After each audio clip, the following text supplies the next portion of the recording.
સુરતના ring road વિસ્તારમાં આવેલી અનમોલ માર્કેટમાં બે વ્યક્તિઓ સાથે થયેલી અમાનવીય ઘટનાનો વિડીયો વાયરલ થતાં ચકચાર મચી ગઈ છે.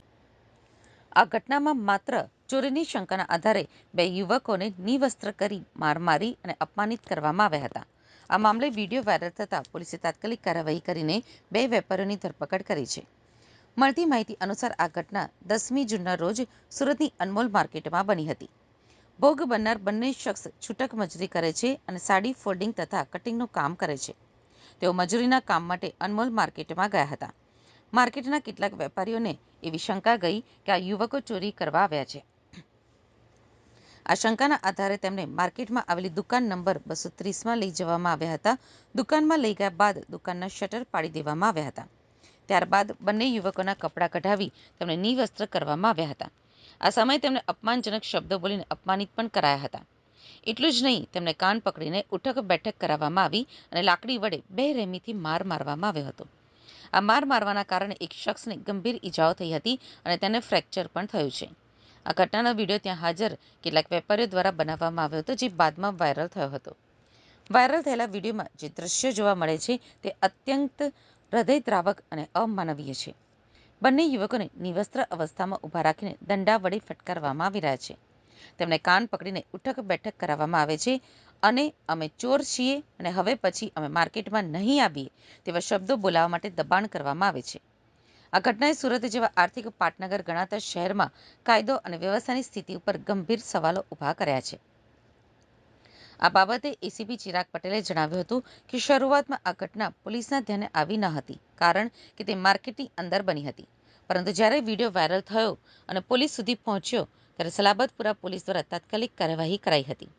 પોલીસે જાતે જ ગુનો દાખલ કર્યો છે. પોલીસે પીડિતોના ઘરે જઈને પૂછપરછ કરી અને તેમની ફરિયાદ નોંધી છે. તો એ વધુમાં જણાવ્યું હતું કે આ મામલે વેપારીઓ વૈભવ પાલોડિયા અને નીતિશ કુમાર કેટિયાની તાત્કાલિક ધરપકડ કરાઈ છે. પીડિતોએ તેમની ઓળખ કરી હતી. આ ઉપરાંત એટ્રોસિટી એક્ટ હેઠળ પણ ગુનો દાખલ કરાયો છે. પોલીસે માર્કેટના તમામ સીસીટીવી ફૂટેજ એકત્રિત કરી રહી છે, જેથી અન્ય સંડોવાયેલા વ્યક્તિઓની ઓળખ થઈ શકે. ફરિયાદીએ અન્ય એક શખ્સનું નામ પણ આપ્યું છે, જેની શોધખોળ હાલ ચાલી રહી છે.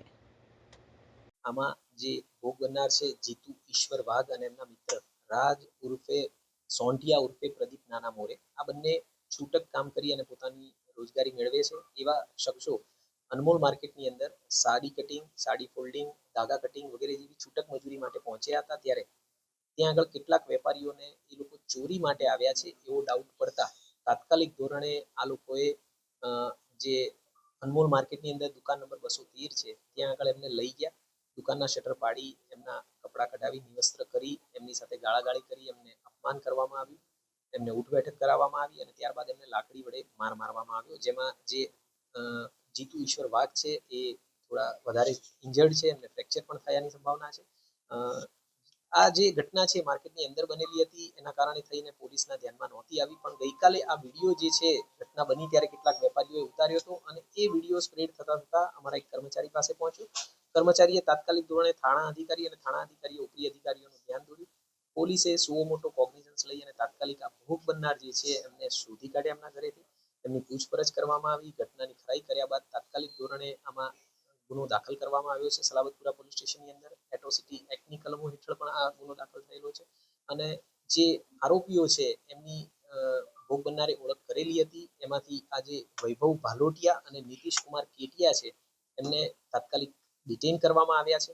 સીસીટીવી ફૂટેજ ત્યાં આગળના જે પણ છે માર્કેટની અંદરના એ પોલીસ અત્યારે એકઠા કરી રહી છે. એના આધારે અન્ય જેટલા પણ શખ્સો આની અંદર સંડોવાયેલા હશે એ તમામની સામે શિક્ષાત્મક અને આ કાયદેસરની કાર્યવાહી કરવામાં આવશે.